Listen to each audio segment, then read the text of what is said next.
Hey folks, welcome to, for the first time in a long time, a Magic Online draft. Been wanting to get back into Magic with this new set coming out. Throw back to probably one of my favorite sets ever in uh, Innistrad, obviously.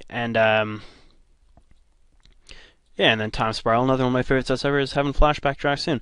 So I am in a Swiss because I don't think I'm very good at the game anymore, or at least not good enough to just jump right back into 8/4s. Here we have some interesting choices.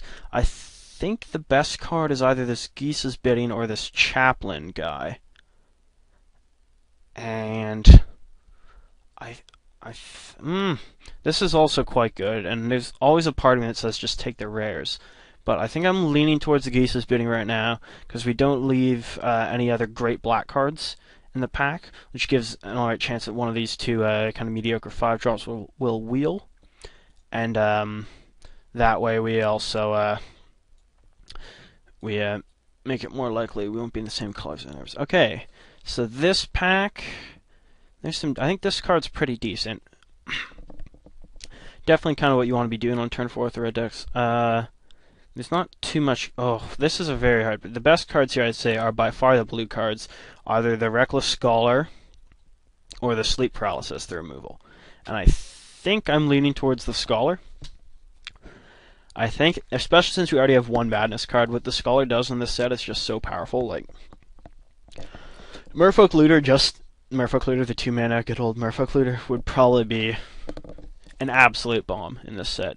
Very few cards burn it, and I think this is very good removal, but it is 4 mana. And additionally, we passed good white cards and good red cards. Some more green cards. I don't think we passed much in the way of blue either. So I think this is a pretty solid pick here. This is just an Edict, which is not amazing. We got a bunch of vessels. We get the good old triple vessel pack. Oh, the quadruple vessel pack. Oh my god. Obviously, the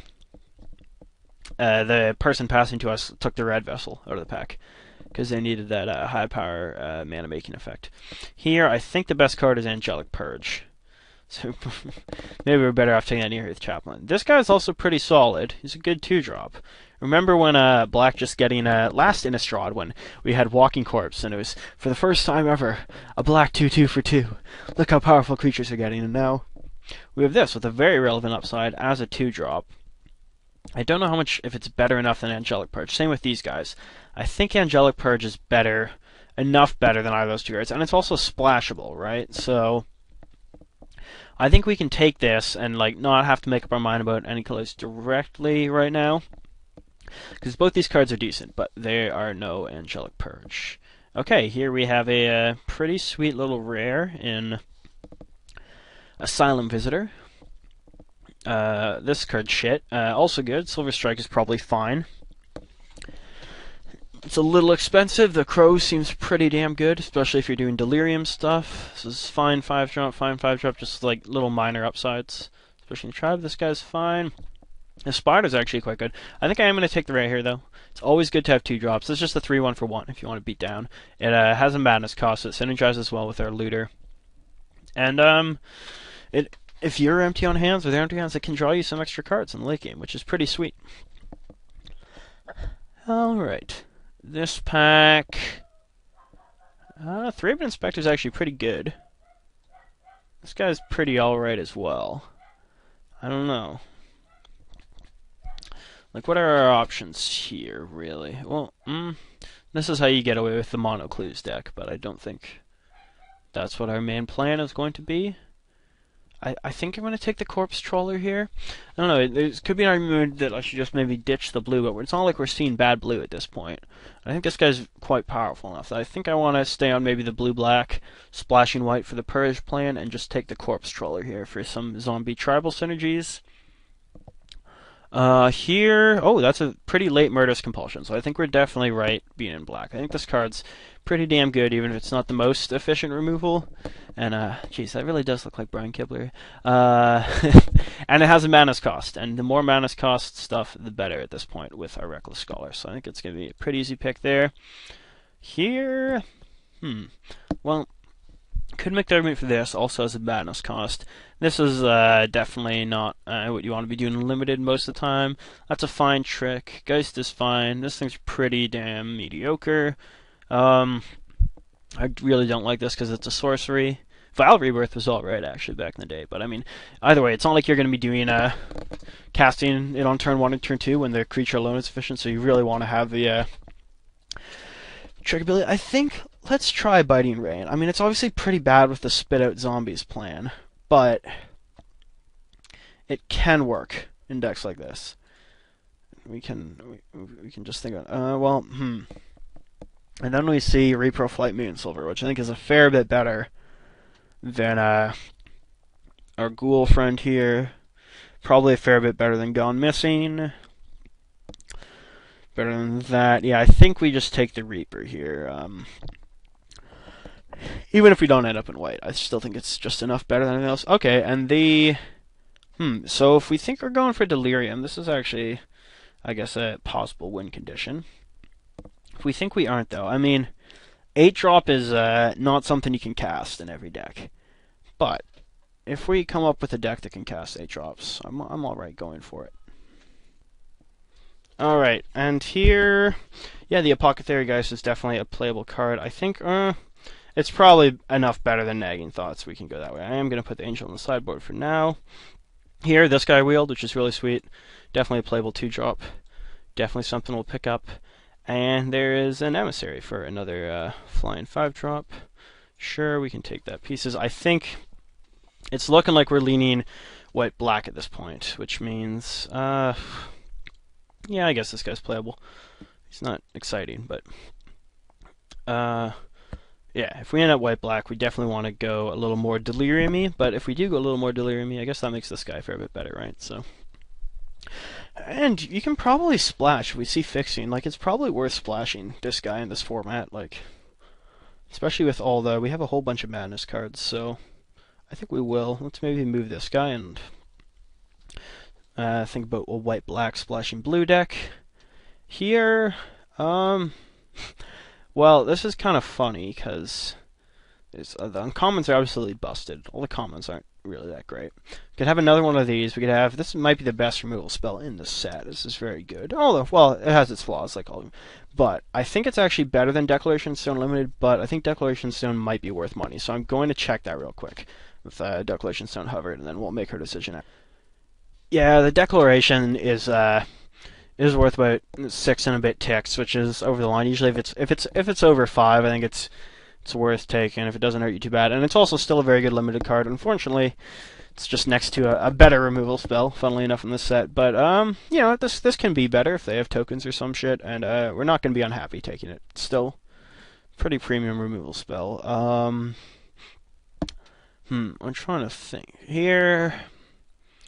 This is a pretty unexciting pack all around. This is yeah, for being second pick, this is a pretty low-powered pack here. Our opponent probably just can't have been too unhappy with that. I would hope he got a good comment. I think, given the power level of the pack, the best option here is Call the Bloodline. I mean, we have 1, 2, 3, 4 if we play Biting Rain.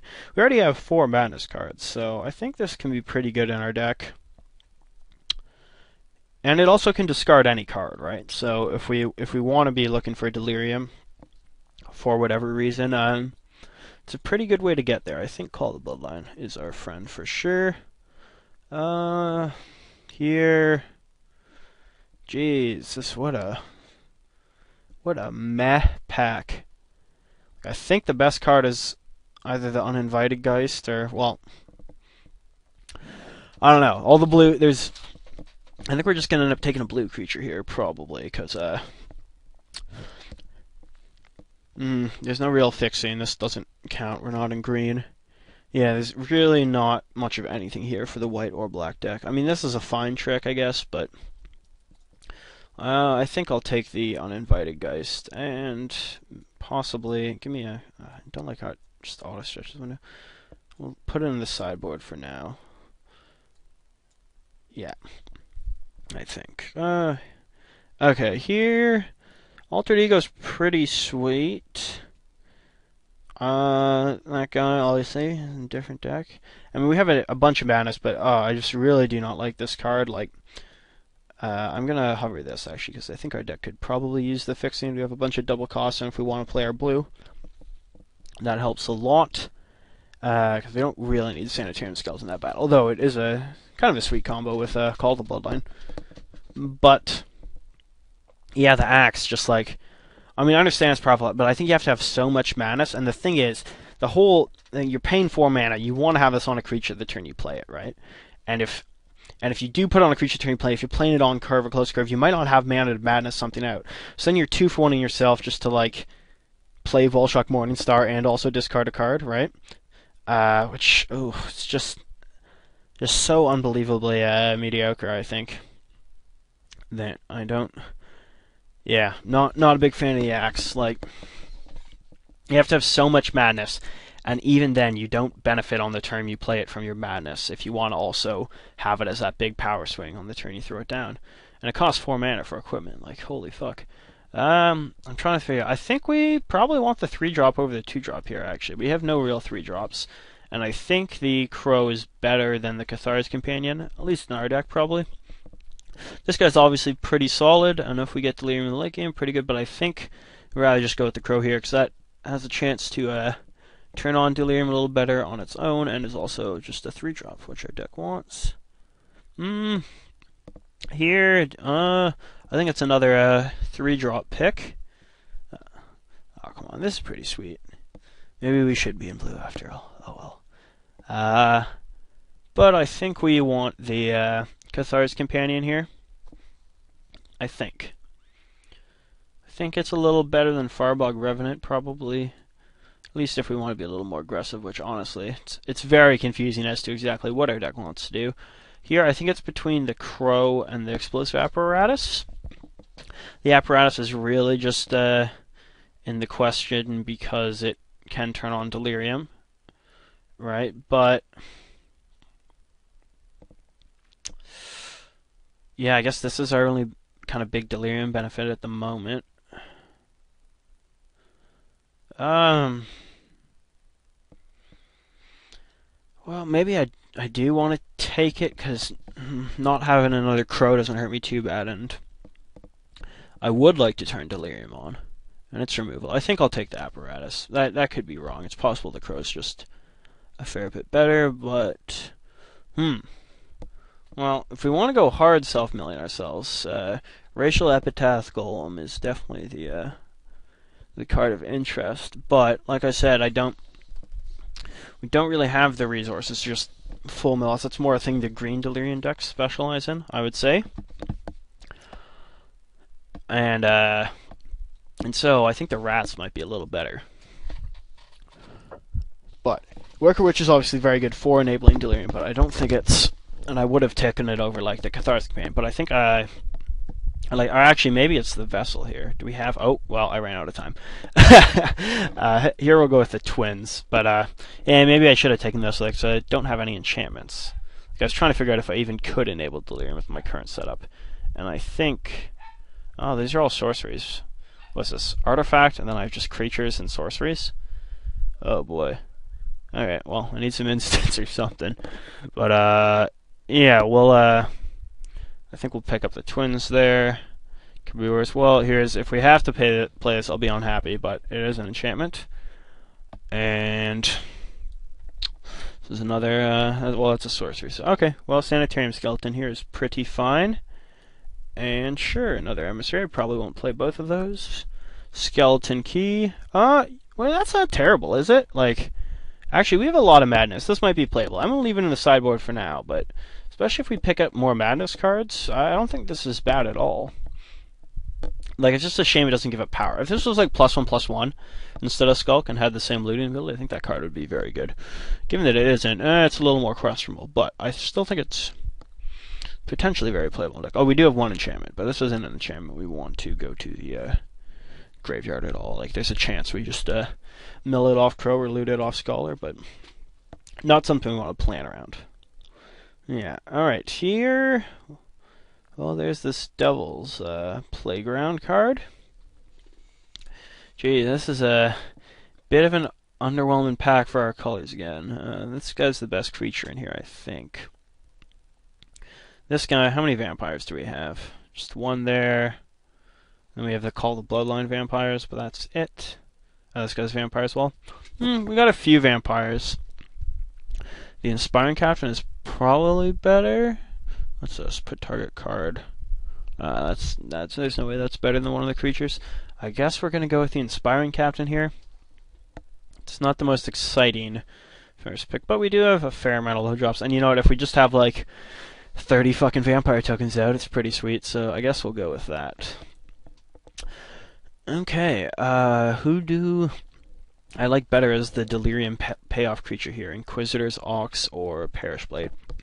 I think because we have a whole bunch of 4-drops already, although I think it's safe to say our deck's plan has moved away from playing Biting Rain in most matchups. I think I like the Perish Blade a little better.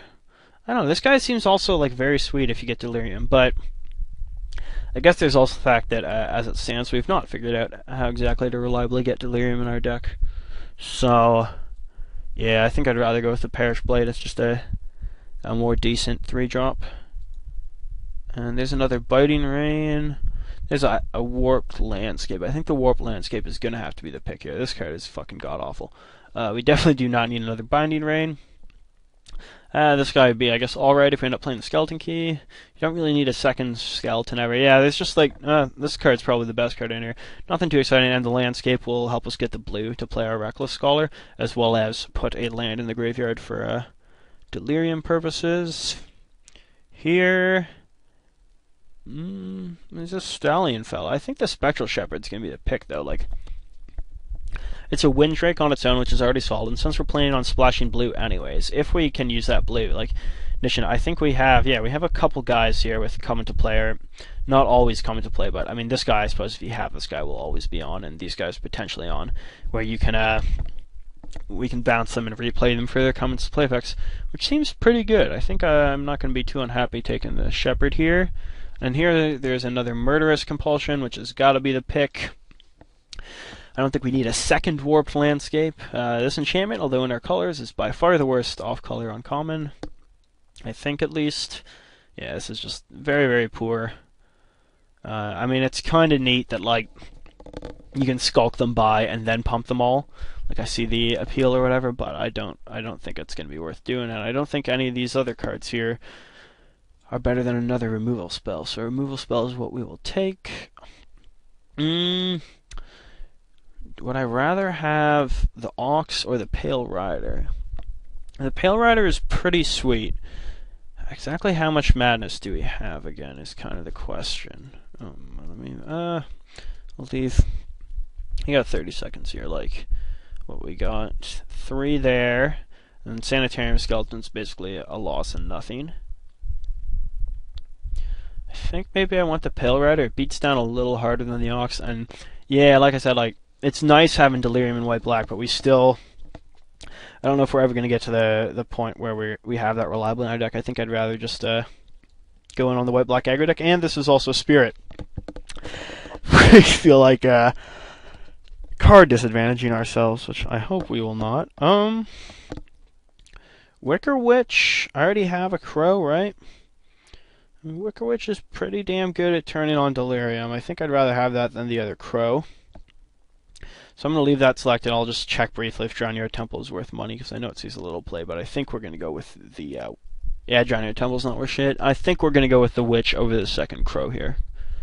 Because, yeah, we started out our zombie tribal benefits, and the Witch is definitely the card you want to turn Delirium on. Here, is this guy better than the Ox? Because I think I would play the Ox over, like, the Rod and Harkul. Yeah, because, well, sorcery, artifact, land. It is possible for our deck to get to Delirium, although unlikely. This just isn't really good enough if you're not playing red. Don't think we're as starved for 3-drops anymore. The Aristocrat could be good. Like, because we have a lot of... I think I maybe should have gone with the Aristocrat there in the end. Yeah, Because with these, right, if you just shit out a bunch of those, the aristocrat turns out pretty decent. And like we had sanitarium, you can just kind of like infinitely spend sanitarium skeleton to him, which costs you a whole bunch of mana, but it's certainly relevant. But I guess that's the only fair. Okay, this is pretty solid there. I might just play a second Ghoul Caller's Apprentice. I do not dislike. Nah, yeah, only one.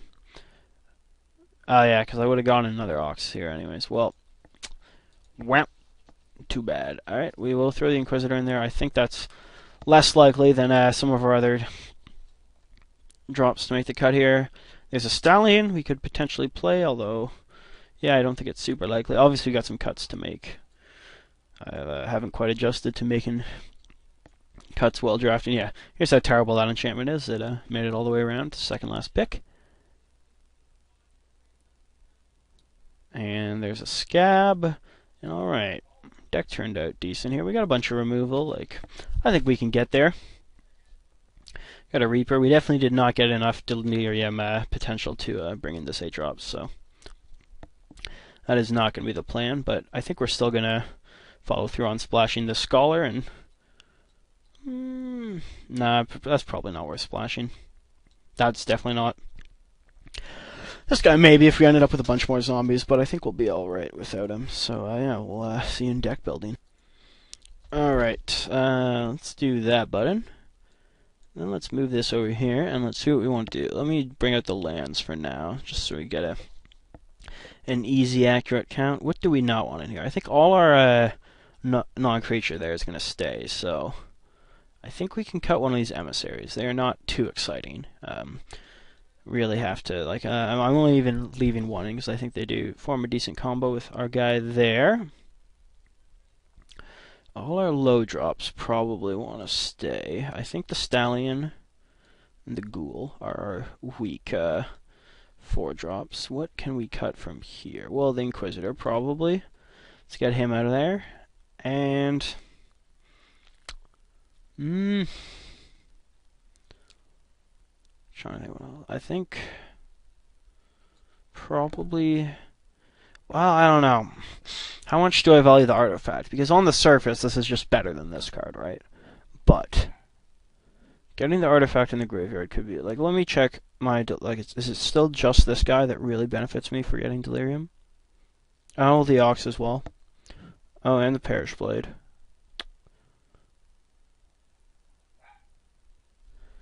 And a lot of these we won't be casting pre-con. Well, no, it depends. Always could cast them pre-combat. And we have like we do have 7, which is a decent amount, but I still think their companion has got to go here. And then maybe just the other Ghoul Callers. I think we have enough low drops that Inspiring Captain has actually turned out pretty decent in our deck.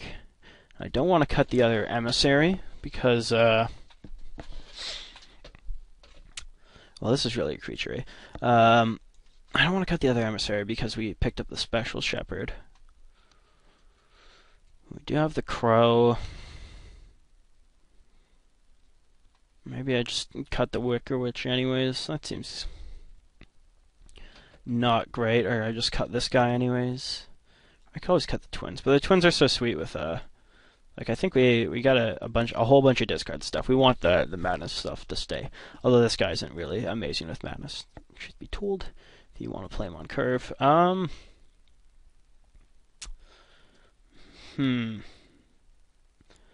think our final, maybe I do want to cut the Captain. No. I think we have enough potential to go wide that I want the Captain. Maybe. I think I want a whole bunch of 2-drops though. Otherwise, I probably would just cut the second Ghoul. Yeah, I think I'm just gonna cut the second Emissary. Like, even if it's like they'll be able to see it coming if we want to replay it, right? Unless we have like literally all the lands in our deck out and can like post combat go this guy, bounce this guy, replay this guy. Right? That's 10 fucking mana, including our splash color. So, kind of unlikely. Not the best. Is there anything I'm missing? Biting Rain is definitely something we can still slide in. Oh, there's the Skeleton Key. which, yeah, I think I'm still going to leave it out. I mean, we do have a bunch of madness still, but not the most like overwhelming amount. We're not like black red that I really want it. I think with the Reckless Scholar and the Pale Rider and the Call the Bloodline, we're set up well for that. All right, so I think this is going to be our deck here. We got a pretty good curve, and we can do some decent madness stuff. I think it's worth splashing the Scholar. Maybe I'm wrong there, but I think it's worth doing that. So let's add our basics. See what Magic Online suggests. 6, 8, 1. All right. Well, we definitely want black early the most. So yeah, that's correct. We have only one double white cost, and then we'll have 8 white sources round. Yeah, that might be about right. Magic Online might have actually got it this time. Let me see. 4, 9. Yeah, maybe it should be 7 and 7, but no, I feel like there's enough more black that I think that's what we're gonna want. So, yeah, this is a good first draft for Shadows of Innistrad. I'm going to go grab some food, submit this, and then I'll be right back for round 1.